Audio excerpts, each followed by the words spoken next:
All right, you are listening to the Brown Perspective. This is RO, and I'm here with Eduardo. Hey, how are we doing today? Doing well, man. How are you? I'm good, good. I want you to explain to me what our drunk grandmother is up to. What are you talking about? You mean the third in line for the presidency?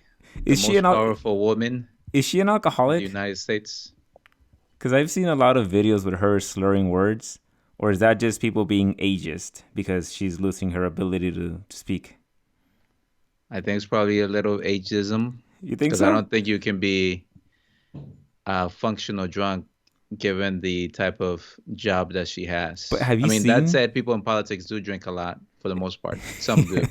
I've seen some of the interviews, the press conferences that she does, and she's slurring her words. She's not really making a lot of sense. She's either medicated or she is under the influence to the point where you can still function somewhat, but there's something's up. So I think I've heard the joke that she's an alcoholic. So explain to me what the reasoning was behind her trip to Taiwan, and why is it that it's the Democrats all of a sudden that are trying to act tough on foreign policy, tough on China, stoking the potential flames of war with a superpower. I think my understanding of the trip is that she was just trying to make sure that, I guess, in some ways, is showing support for Taiwan. And I know that they are also an important trading partner, particularly as it relates to technology and microchips, Right. even though, even though now there's going to be an effort to make more of that here in the United States, but still. And I think in some ways it is to keep China in check a bit. But how so though? I mean, all you're doing there is instigating. All that she's doing. What is she actually accomplishing from this trip? In except to increase tensions with China and possibly tensions between Taiwan and China. So look, I agree with you that we support Taiwan, that we did a 180 on the one China policy where we said that we recognize that Taiwan is not an independent country, that it's there's only one China. Now we're changing that language, and I know that China is an economic adversary now. But if we want to show support for Taiwan, there's different ways of doing that. Considering that the Chinese government objected to her visit, so they're our biggest trading partner. They own a lot of our debt. They buy a lot of our treasury. So yeah, on the one hand, yeah, she goes and she tries to pretend like she's tough, but we're so dependent on China economically. So then I still like it's like I scratch my head a little bit to really to see what the motivation and what the goal is here. That's true. We may not ever find out what the true motivations were, but I think it's also, don't you think that China's response was a little bit out of proportion though? If No. you have a trading partner, someone who you mentioned have all those things, if you're visiting, Well, if you respect the one China policy, then this is like China visiting Puerto Rico and the U.S. objecting to it, and right China disregarding our objections and doing it anyway. The fundamental difference with the U.S., I think part of it was probably her. I don't know who advised her to do that, but at the end of the day, it's like the U.S. flexing its muscles, saying that we still get to do whatever we want, and even though you're an ascending superpower, you still can't compete with us. You're still not at our level, and so I think that plays into it. I'm not sure what you mean about the Chinese reaction, because they were warning of severe consequences, and you had a whole bunch of people thinking that they were going to shoot down her plane, and of course they weren't going to do that. So they talked a big game, but at the end they backed down, and I'm not surprised that they did that. I'm not really sure why they were objecting to it so loudly and saying that there were going to be serious consequences. I think we have yet to see what those serious consequences are. I think it's possible that people, we on the West, misinterpret that as something that's going to happen immediately. But the Chinese, if they are playing the long game of like 50 or 100 years, those severe consequences could come in 20 years. There's no telling what they mean by that. And so, they didn't do anything. Well, they have the military drills now, a little bit more aggressive, so that's happening. But I've heard a lot of commentary on China and Taiwan from different sources, and there is one source that did make the case that, look, it doesn't make any sense for China to invade Taiwan because they would lose lives, first of all, on both sides. And if they want to capture Taiwan, they want to capture and have it functioning, because the last thing you want is factions that take up arms against you, and now you have ongoing conflict like in the Ukraine, and then the US starts funding them too. Like, that's the last thing that the Chinese want, because it's just going to deplete their resources and it's going to cause internal turmoil. China doesn't have to do that. All they have to do is just keep trading with Taiwan, keep influencing their politics, keep funneling money into their politics, and like in 10 or 20 years, they'll just be able to get Taiwan without losing a single life. It doesn't make sense for them to go to war, because eventually Taiwan is going to be so economically dependent on China, and then China is going to start manipulating their elections just the same way that the US manipulates elections in other countries. And then they'll be able to put pro-Chinese candidates and somehow win over the population, and then just gradually integrate Taiwan into China. I mean, at least that's what I think but that's probably what their plan is. And so if you're the US and you're working for a think tank, and that's what the Chinese goal is, then maybe you don't want that. Maybe you want instead to create a little bit more chaos. And so I do think that when it comes to Taiwan and China, it is the U.S. that is probably going to keep instigating that, because I think it's in our interest to create a conflict there similar to the one between Russia and Ukraine. Well, I don't know if that's the case, because I think we have our hands full and the world has their hands full with the Russian and Ukraine situation. And I know because of the Russia-Ukraine situation, I believe the Chinese were contemplating whether or not invading Taiwan would be as detrimental as they maybe assumed before, right? That the world was gonna, I mean, obviously the world will respond, but would it be an effective response, or could they, to your point, be able to dominate and gain control? I think the other piece that you need to understand is that Pelosi is from California and she represents California, and there's a strong Taiwanese population in the state. And I don't know if you remember, but there was a recent mass shooting of someone of a Mm-hmm. Taiwanese person who disagreed with those who want to separate from China, and he killed a number of individuals in the OC. So I think that there's also the angle of, because of the state's Asian American Pacific Islander population, I think there's an interest for her and others to keep an eye on what's going on in the nation, because they represent constituencies that have interests there, and the Philippines, Korea, and so many other parts of Asia.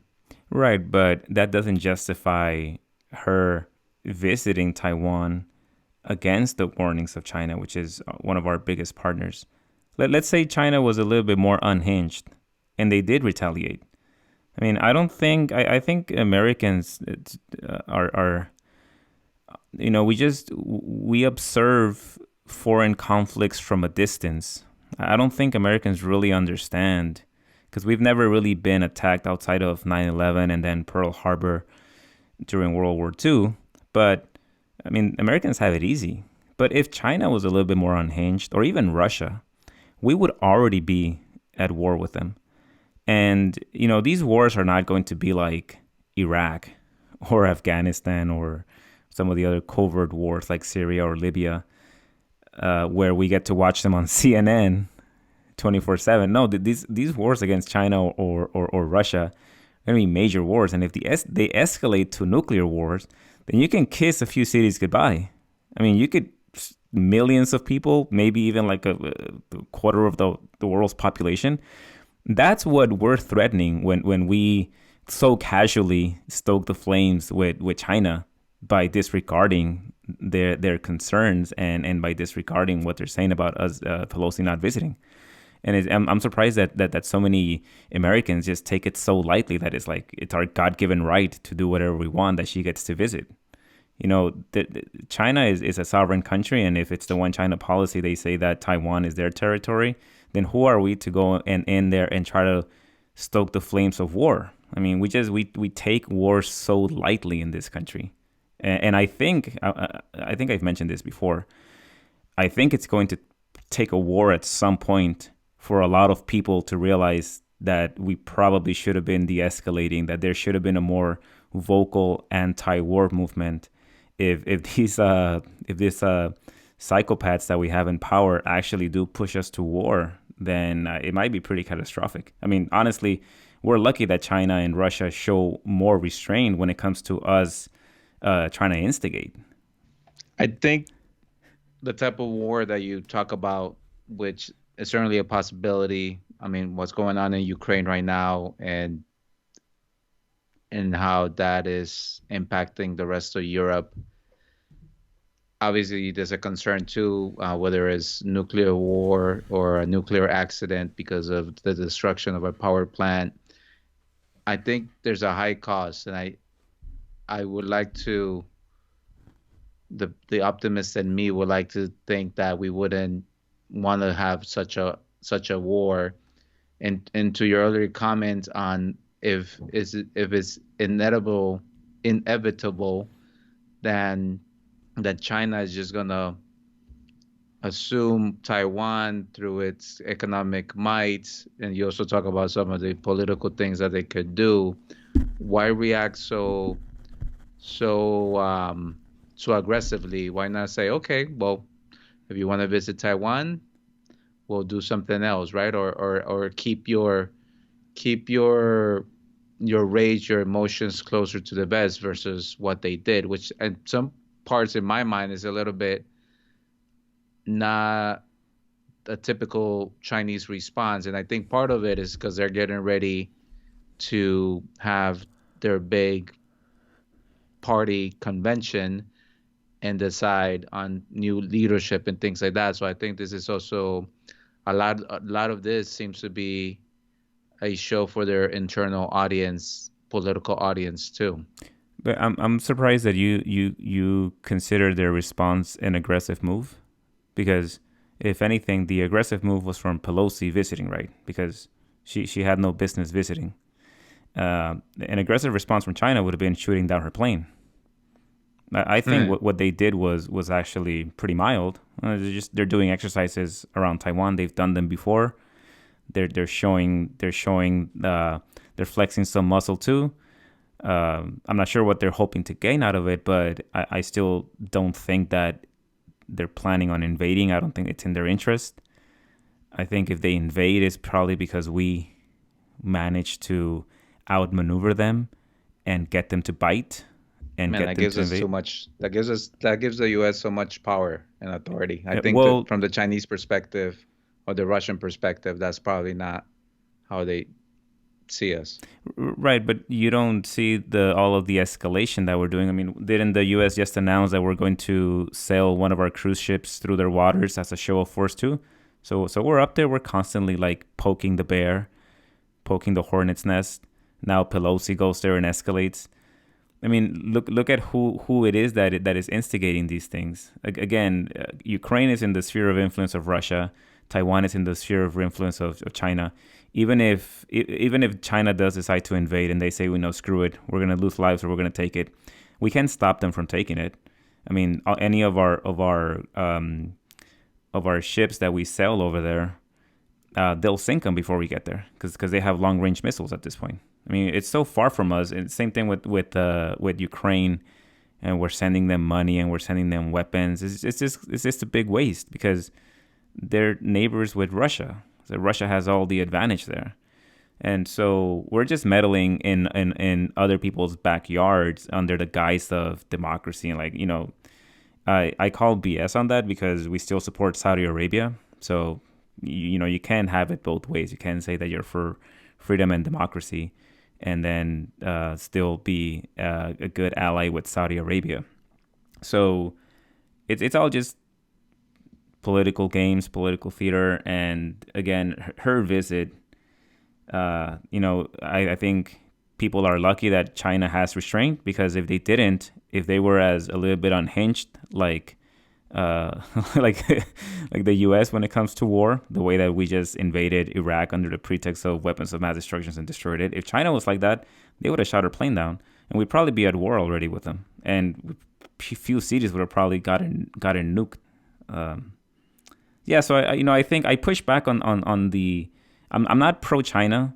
I like to think that I'm objectively looking at this, but I'm also not consumed by like American jingoism, where I've adopted the national line around protecting freedom and protecting democracy. I don't buy into that, so I just try to look at it from the point of view of there's economic interest and who's trying to instigate here. And to me, clearly, we're trying to instigate a conflict there. I'm not saying that the Chinese are perfect. I'm not saying that they should take over Taiwan. Taiwan, if they want to, if they want to be an independent country, then if they can do it, then sure, that'd be great. I'm just saying that if China doesn't want them to be, then I don't think they're going to be an independent country, because China is a bigger power and they can easily take over. I mean, the U.S. does whatever it wants around the world with smaller countries. If China wants to do whatever it wants with Taiwan, then we're gonna go in there and say you can't. But under what moral or legal standing do we get to say that? We do it all. We do it all the time, right? So that would just make us huge hypocrites if we're trying to tell China what not to do, in terms of how they flex their muscle. Well, I'll give you that it seems a bit unproductive, provocative, and untimely, her visit. Like, why now? Why while there's the war in Ukraine is continuing, and kind of knowing the dynamics. So and I give you that it's a little unnecessary, because like why do that at this moment in time? And I'm sure that the Biden administration did not. Well, who knows, right? We don't know if they supported Right. her visit or not. Because I also think if Biden would have told her, "Don't go," well, I won't let you go. Right. But at the same time, it's part of the co-equal branches of government, and you do have a Congress, and she's, as a Speaker of the House, she is an important person in terms of how it relates to foreign policy and a number But she of other doesn't things that dictate, right? She get split between the doesn't. House and the Senate. But she doesn't dictate. She doesn't have a say really in foreign policy, right? It's like, and Well, like, through but the what Ways I and Means Committee, what I mean though is that there's Foreign certain Affairs Committee. there's people apart from Joe Biden or Kamala Harris that could have stopped her, because she doesn't have like a command of, say, the military. She flew in a military plane. I mean, the military could have denied taking her, right? Well, I did not know we had an Air Force 3, which makes sense because she is the third in line. So that was something new I learned during this trip too. Yeah. Okay. Yeah. So again, I'm not really sure. I mean, the very simplistic way of looking at this through a cynical lens is that it's just another distraction to distract away from domestic affairs, from the economy, from Although the economy, after they redefine what a recession means, all of a sudden everyone feels like things are going to turn around, which might be false optimism, but we'll see. But yeah, it's just it feel does doesn't it feel more and more like it's always been a political theater, but doesn't it feel like the shows are getting more and more ridiculous each year? Now we have this whole situation with Trump and the FBI. We've still got the ongoing situation in Ukraine. I mean, there's just so much that's going on, and you look at it and you can't help but wonder. It's like, man, these are all just distractions that really keep a, that really divide people and keep them from really focusing on things that are a lot more important. Yeah, I think, and I would argue that this kind of stuff has happened and happened before, but it's just because of the media and sort of the how connected we are that we are more exposed to it. But these are the types of things that were happening when the other empires, the British, the French, the Dutch, all these folks were out there doing this type of um, of politicking, posturing, resource securing, not to justify it, but just to say that Mm-hmm. it's just different players. But I certainly agree with you that China, as a society that has been around for thousands of years, who um, who I think has certainly a long-term plan and a long-term view. Um, I think they're a different opponent in the fact that they're very much aligned with Russia. I think that it's I'm hoping that it's we won't get to because obviously to your earlier comment there is a possibility that unfortunately through a war is that we're going to try to settle this, whether it's we initiate it or they initiate it. But I'm also hoping that there's a realization that you know what, in a war, there's really not no one wins, right? Everybody loses, and how can we find a way to work together as the first and second or second and first economies? How can we tackle? And one of the I think the sad things about one of the decisions that they did make was not to collaborate with the U.S. on climate stuff, on military things. So I do think that it does look like this visit did have a overall negative impact on that relationship. That I mean, we're still there were tariffs that were put in by the previous administration because they wanted to make America great again and all those things. So I to your to the point that I think is a policy issue that, and frankly, we're a little bit schizophrenic on. I think we're, we want to be the best. We want to remain on top, but we also realize that in terms of production capacity, how much money, how much debt they own, all these things, I think that they are certainly going to give us a run for our money. Yeah, I mean, it doesn't help that we exported all of our industrial capacity to them. So, and yeah, you're right. It did escalate things in the sense that the Chinese, they closed down certain lines of communication, coordinating around there with the military and a few other things. I forget the specifics, but yeah, they closed down a few channels of communication, which is not good because you never want accidents to happen because the sites weren't communicating properly. But anyhow, I think we can wrap it up there. Thanks for the conversation. Any final thoughts? No, that's it. Appreciate your views on this as well, and we'll see what happens. Hopefully, we can get to a better place. Just trying to keep the peace, man. There are I'm winners. telling you, There we can are all get along. Yeah, there are winners in war, but sure as hell it won't be us.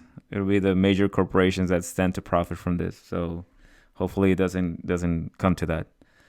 All right. If you all out there enjoy our content, make sure to check us out. We are Brown Perspective. Nos vemos. Ciao.